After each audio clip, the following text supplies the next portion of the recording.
Traffic is finally moving again, at least on southbound 75, but if you're going north, it remains still a bit of a different story.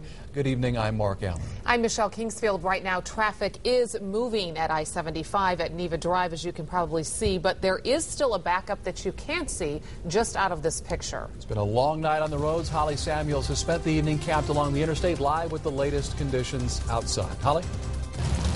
Crews are still on the scene out here. You can take a look behind me and see they have moved a little further down the road from where they were just about an hour ago. And one thing that we can tell you is that they have been out here to put cones and barrels on the road. It looks like they may be getting ready to open up one of the lanes here. The good news is that crews have found the leak that caused all this. It was in a container that was holding 300 gallons of sulfuric acid.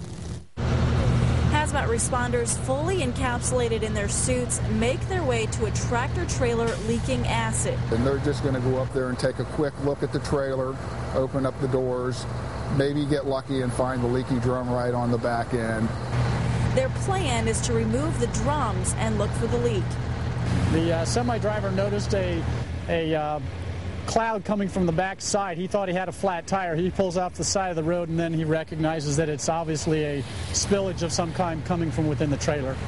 Emergency responders from the Ohio State Highway Patrol and the Harrison Township Fire Department moved in to find the acid spilling out the back. They called Dayton Regional Hazmat and the Environmental Protection Agency for help. The waste had a chemical reaction with the ground, creating dangerous smoke that the wind carried west.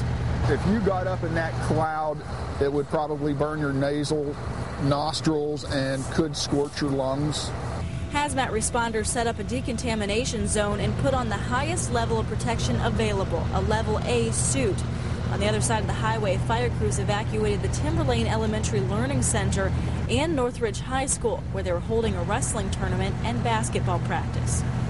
We evacuated just as a precaution.